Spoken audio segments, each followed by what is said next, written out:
क्या? आप जब अंदर गए सबसे पहले क्या किया गया?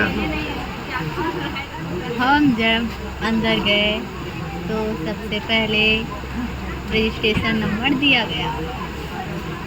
Registration number? Selection number. Oh, selection number. तो उसमें क्या किए फिर? उसमें सिलेक्शन नंबर में एक कागज़ पर सिलेक्शन नंबर मेरा 232 लिखा गया, फिर रोल कोड और रोल नंबर स्कूल का। उसके बाद वहाँ से दूसरे जगह पे शिफ्ट किया गया। फिर वहाँ पहुँचने के बाद क्या हुआ? वहाँ पहुँचने के बाद 8 बजे तक एक टीचर फिर से आधार कार्ड और एडमिट कार्ड से नाम मिलाए, नाम पूछे, फिर उसके बाद एक कैमरा वाला सबका इंट्रोडक्शन लिया। और कैमरा वाले के सामने में इंट्रोडक्शन दिए। हाँ, इंट्रोडक्शन में क्या क्या बताए? इंट्रोडक्शन में अपना नाम, पिताजी का नाम, स्कूल का रोल कोड और रोल नंबर, तो इतना बता दिए। उसके बाद अगला प्रोसेस क्या था? उसके बाद अगला एक टीचर आते हैं और जितना सिलेक्शन नंबर रहता है सभी विद्यार्थी का फाइल लेके, उसके पास विद्यार्थी के सभी सब्जेक्ट्स के फाइल होते हैं, वही आते हैं और सभी सब्जेक्ट के टीचर के पास लेके जाते हैं। उसके बाद मतलब सभी सब्जेक्ट के अलग अलग टीचर थे, उनके पास जाते हैं और अपना प्रोसेस पूरा करते हैं। सब सब्जेक्ट में अलग अलग टीचर अलग अलग क्वेश्चन पूछते हैं। सबसे पहले कौन से टीचर के पास गए थे? इंग्लिश में क्या सवाल किया गया था? इंग्लिश में पहले इंग्लिश में शिवानी नेम का मीनिंग क्या बोले? शिवानी नेम का क्वेश्चन पूछा था, संकर्ष वाइफ। क्या? Shivani name means Sankarsh wife. Sankarsh wife. Shivani में संकर्ष वाइफ। तो आपका तो अच्छा नाम है। तो आगे और क्या क्या इंग्लिश में पूछा गया? उसके बाद लिखवाया गया वर्ड मीनिंग। वर्ड मीनिंग किसका वर्ड मीनिंग पूछा था? Unique, emotion. यूनिक का सही बताए थे गलत बताए थे? सही बताया। और क्या पूछा गया था? गलत हुआ था। फिर ऑल फैक्ट्री बोल रहा था कि एल फैक्ट्री बोल रहा था, हमको समझ नहीं आ रहा। तो उनको पूछना चाहिए, सर आप जो बोल रहे हैं समझ में नहीं आ रहा है। पूछे, नहीं समझ में आया। और ए ऑल लिख दिया होता, ऑल करके उनको बोलना चाहिए कि हाँ सर, या तो ऊँची आवाज़ में बोलिए या समझ में नहीं आ रहा है, या तो सिंपल में बोल सकते हैं। ऊँची आवाज़ में तो सही नहीं रहता है, लेकिन बोल सकते हैं सर थोड़ा सा समझने में दिक्कत आ रहा है, तो वो खुद स्पष्ट ढंग से बोलते। और क्या पूछा गया था इंग्लिश में? उसके बाद 3 लाइन अपने एम के बारे में लिखने के लिए बोला गया। एम के बारे में क्या लिखे थे 3 लाइन? याद नहीं है। आपका एम क्या है?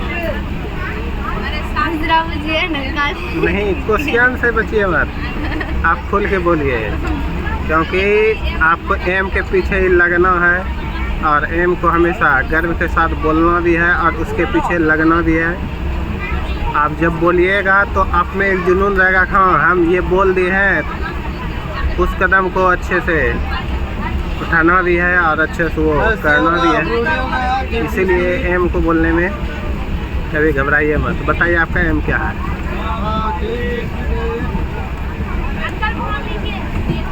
फिर से क्वेश्चन पूछिए। आपका एम क्या है? इंजीनियरिंग। इंजीनियरिंग।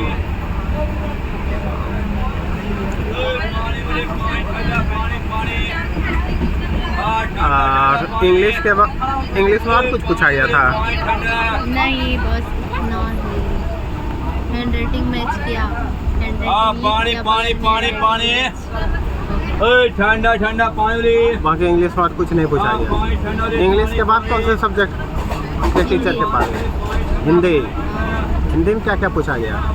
हिंदी में बस पहले मैं पूछी थी कि किस सब्जेक्ट पर निबंध लिखे। क्या बोले? किस सब्जेक्ट पर निबंध लिखे? निबंध लिखे थे। वसंत ऋतु। फिर कितना पंक्ति लिखाया गया था लगभग? वसंत ऋतु पर पॉइंट दिया रहता है।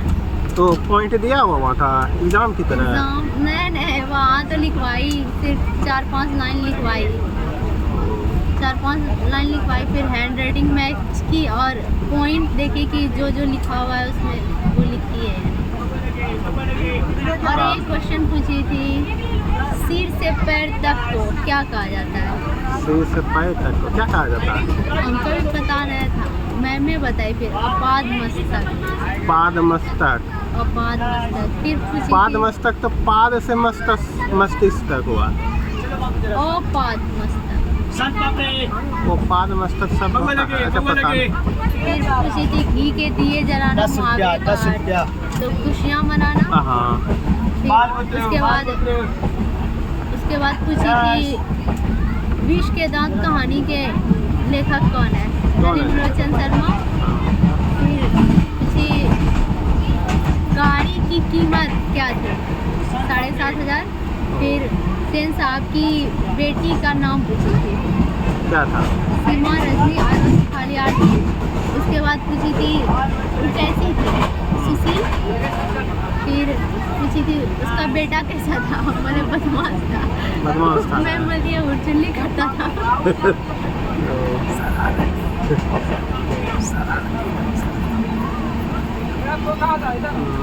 और क्या पूछा गया था हिंदी में? और कुछ नहीं। हिंदी के बाद कौन सा टीचर के पास गए थे? हिंदी के बाद संस्कृत। संस्कृत। संस्कृत में इतना पूछा था कि हमको याद होता है। फिर भी जो कुछ याद हो क्या? सबसे पहले तो पूछे थे क्या इंग्लिश और हिंदी किस शब्द से आया, किस मतलब भाषा से आया है? तो संस्कृत से। हिंदी और इंग्लिश संस्कृत से आया है ना? और हाँ, इसी तरह पूछी थी हिंदी और इंग्लिश सभी भाषा की जननी कौन है? तो पहले फिर पूछते जननी मतलब क्या होता है? हम बोले माता। तो बोले क्या इसका मतलब इंग्लिश और हिंदी की जननी कौन है? तो हम बोल दिए संस्कृत। फिर पूछते हैं जो संस्कृत सब्जेक्ट पढ़ती हो उस बुक का क्या नाम है? व्युषम भाग 2। फिर व्युषम का अर्थ पूछे अमृत। फिर उसके बाद पूछे थे इससे जो दूसरा वाला छोटा वाला बुक होता है उस बुक का नाम। ये हमको पता नहीं था, सारे बताए थे। क्या बताए थे? द्रुत पठाय। उसका अर्थ नहीं पूछे? उसका अर्थ भी बताए थे। द्रुत पठाय का अर्थ क्या नाम हमको याद नहीं।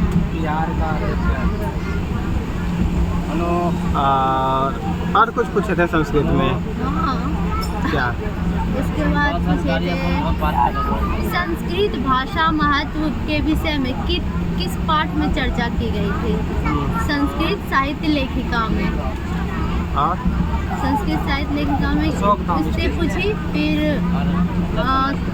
एक थी आधुनिक पंडिता छमारव किस काल की लेखिका है? ये पूछे थे।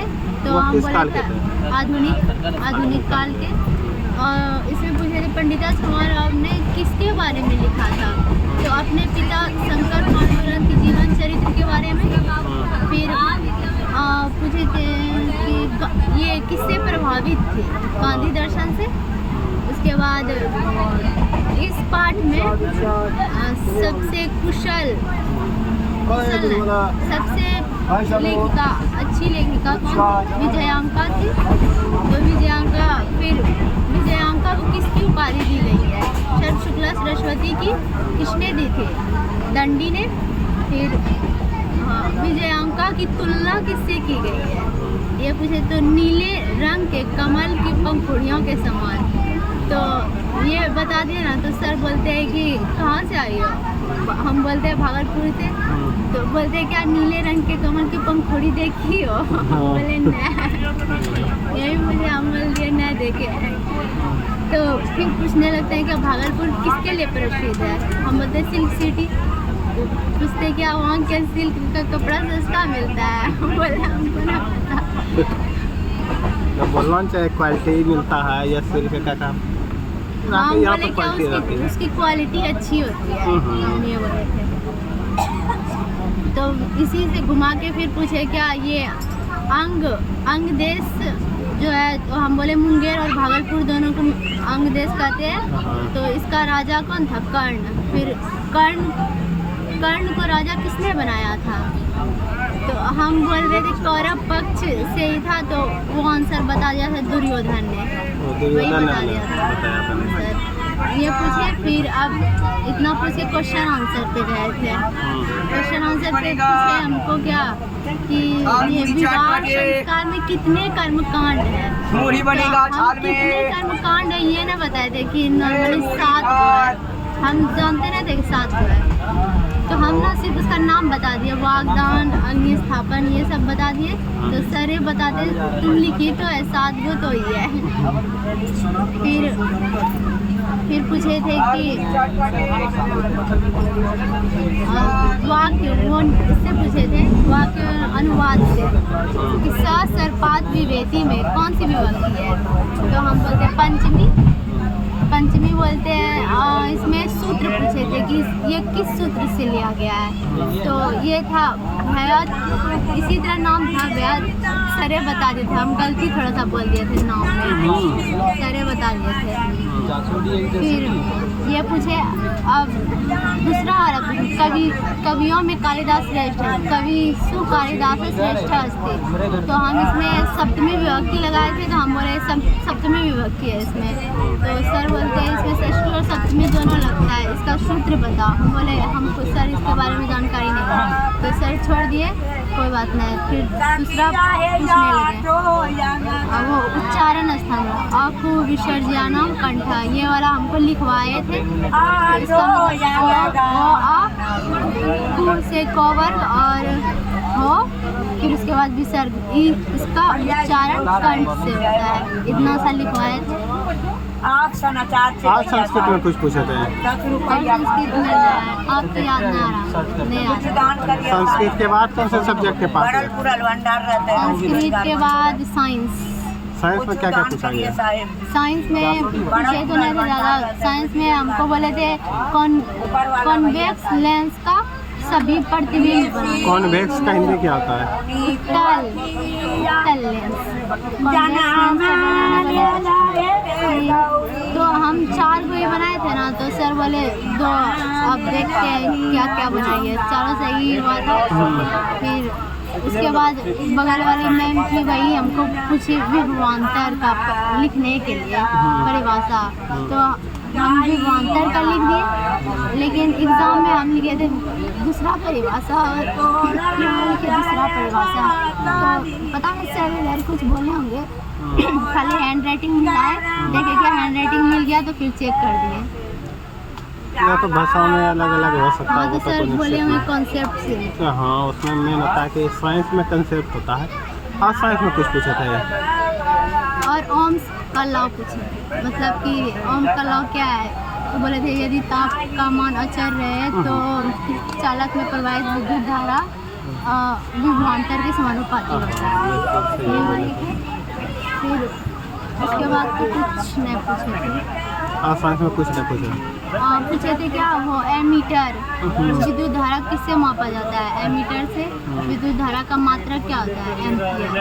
इतने से उसके बाद मैं पूछे। साइंस के बाद कौन से सब्जेक्ट में टीचर के पास गए? उसके बाद एसएसटी में क्या क्या पूछा गया?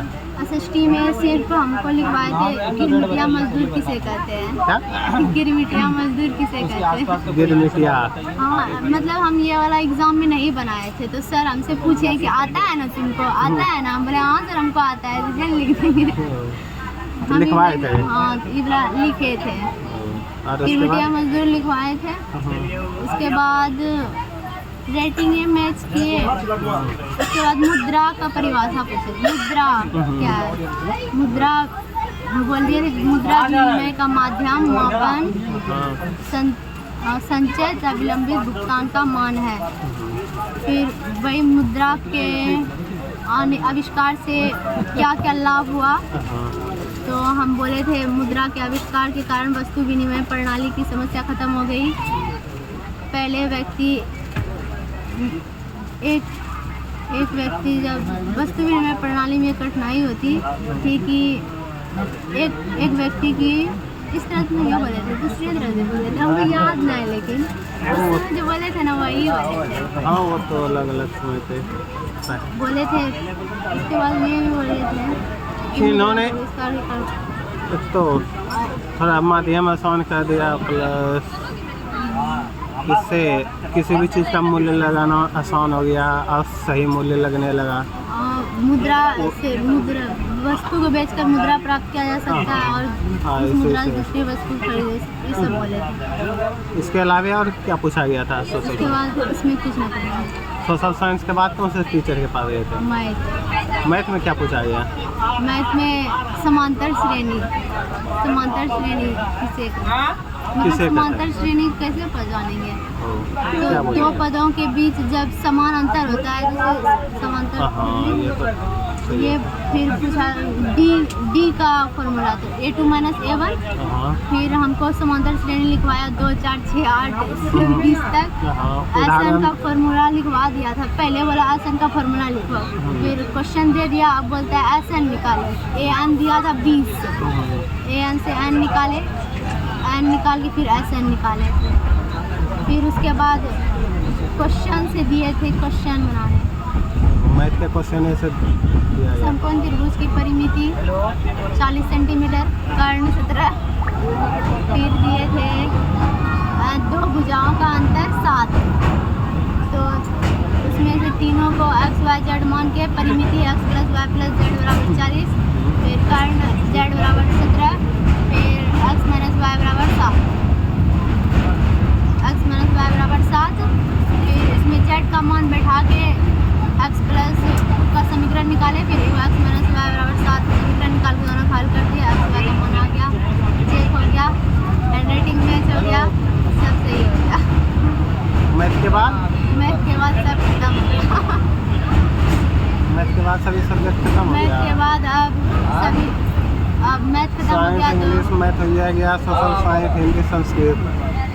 आपका वीडियो 17 मिनट का बन गया, इसका मतलब इंटरव्यू लगभग आधा घंटा का हुआ होगा। वो खड़ा भी रहना पड़ता था ना कि वो हटेगी तब हम बैठेंगे। मेरे साथ एक वो खड़ा रहता था कि वो ही बैठाएंगे। तो ये सब सब्जेक्ट पूछने, सभी सब्जेक्ट क्लियर होने के बाद फिर क्या करना पड़ा? सभी सब्जेक्ट क्लियर होने के बाद एक टीचर के पास गए। वो उसके पास एक फाइल रहता है जिसमें कि जितना मेरा सिलेक्शन नंबर है उस पर टिक मार के हमको दूसरी जगह भेज देते हैं। दूसरी जगह भेज के वहाँ पर फिर वही फॉर्म भरे जिसमें कि किराया का भाड़ा और नाश्ता दिया जाता है। अच्छा, किराया के भाड़ा के बारे में कुछ लोग बोल रहे थे कि ये भी पूछा जा रहा था आप किस माध्यम से आए, मतलब कैसे आए, ट्रेन से आए, किससे, उसी हिसाब से पैसा दिया जाता था। क्या ये बात सही है? बस और ट्रेन का ऑप्शन था वहाँ पर। 2 ही ऑप्शन था। नहीं तो कुछ लोगों के मन में ख्याल आ रहा था कि अगर ऐसा हो कि पूछा जाए तो बोलेरो से जा सकते हैं, हेलीकॉप्टर से जा सकते हैं, तो उसका रिसीव देंगे, लेकिन वैसा सुविधा नहीं था। 2 ही ऑप्शन था। बस ही लिखवा रहे थे हमसे भी, बस ही। और उसके बाद फॉर्म भर के फॉर्म जमा किए, पैसा दिया, नाश्ता लिए। तो पैसा तो सभी जिले वाले को अलग अलग मिल रहा होगा? हाँ, जो जितना दूर से आया उसको उतना। नहीं, ये अच्छी सिस्टम है। आदमी सवाल पूछता था वही पैसा देता था। नहीं, वो तो अलग सर। टीचर बहुत थे सारा, एक रो में एक के सब्जेक्ट का टीचर। वो तो होगा ही। उसके बाद बाहर आए, खाना खाए।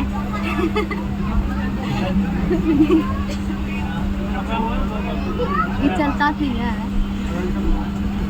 उसके बाद बाहर आए, नाश्ता किए, 5 बजे का ट्रेन पकड़े, ट्रेन पे बैठे।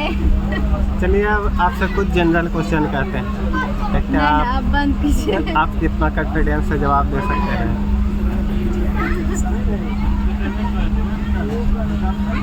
बताइए आपकी सफलता में किसका योगदान है? बात कीजिए। बोलिए ना। डायरेक्टर का भी जो जनरल में सफर कर रहा है। बोलिए बोलिए। बंद कीजिए।